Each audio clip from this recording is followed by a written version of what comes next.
Salut à tous. Bienvenue sur SVS. Aujourd'hui, on se trouve chez Alpha Précision. Où on va parler Glock.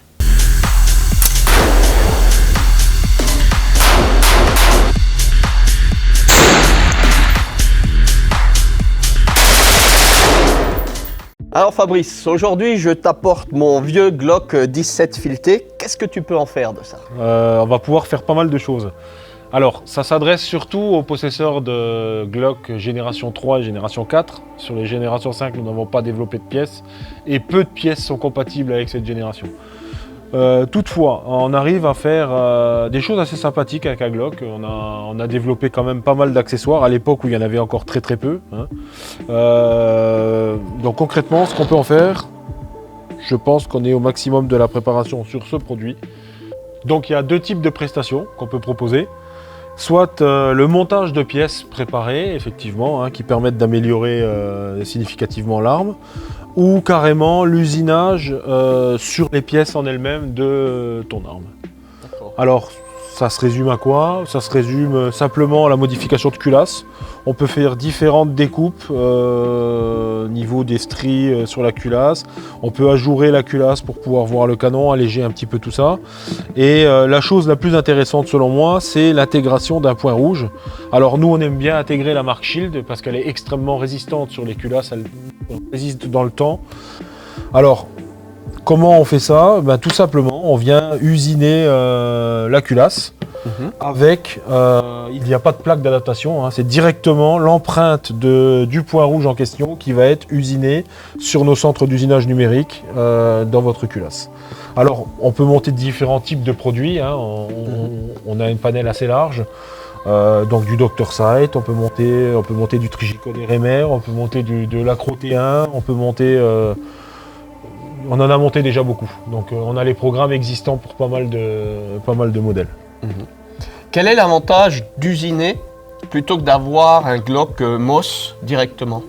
Alors, l'intérêt de l'usinage, c'est essentiellement d'avoir le point rouge le plus bas possible et de pouvoir conserver tes organes de visée d'origine en utilisation commitness. C'est-à-dire que tu peux utiliser soit hausse guidon, soit point rouge, les deux en même temps.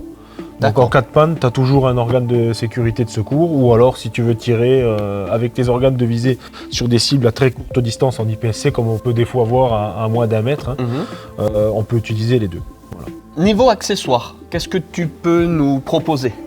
Alors, niveau accessoires, sur ce modèle-là, qui est un modèle fileté, donc un Gen 3 ou Gen 4 fileté, on a la possibilité d'y ajouter un compensateur qui permet de limiter le relèvement et recul de l'arme.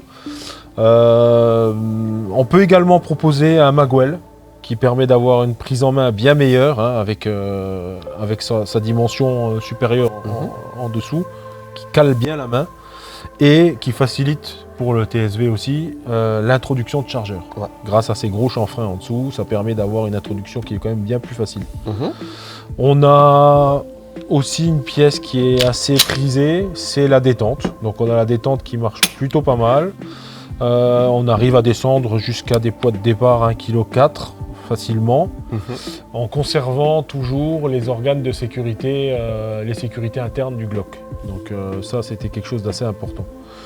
On a également un kit ressort que tu vas retrouver ici, qui remplace tous les ressorts internes du mécanisme et qui permettent d'alléger ce poids de départ. Comment est fixé le compensateur? Alors, ce frein de bouche, il est fixé d'une manière assez simple. C'est la tige guide qui dépasse à l'avant de la culasse, la tige guide qu'on va insérer à la place de la tige guide d'origine, qui vient centrer le compensateur en rotation. Il est fixé simplement vissé, sans effort, sur le filetage du canon et bloqué en orientation. Voilà. Il n'y a pas de vis de blocage, il n'est pas collé, on ne vient pas détériorer le filet du canon en serrant une vis de travers comme sur certains modèles. C'est relativement simple à faire, puisqu'on n'a qu'à enlever la tige guide et après desserrer le compensateur. Donc ça c'est un peu à gauche. Voilà. C'est tout. Et au niveau purement esthétique, est-ce que tu peux faire quelque chose? On a la possibilité également de te proposer un traitement de surface sur les canons, sur les culasses. On a divers types de traitements. Le plus connu, c'est le TICN, le jaune, que beaucoup de monde fait, qui a un revêtement assez dur, qui permet d'avoir une surface relativement dure de la pièce, un coefficient de friction qui est beaucoup plus bas et une résistance à l'usure qui est accrue, quoi.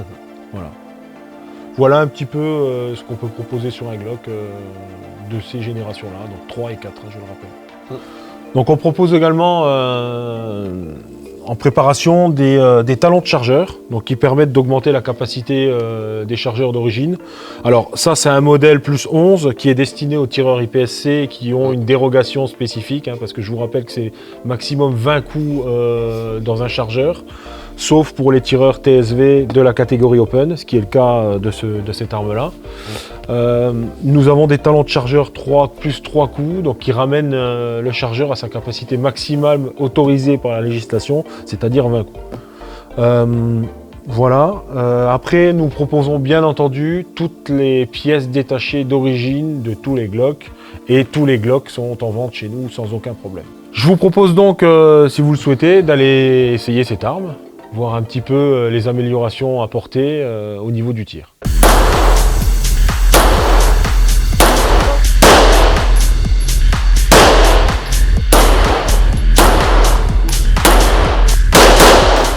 Cette vidéo est maintenant terminée. N'oubliez pas de vous abonner. Surtout n'oubliez pas la petite cloche. Clique sur la petite cloche.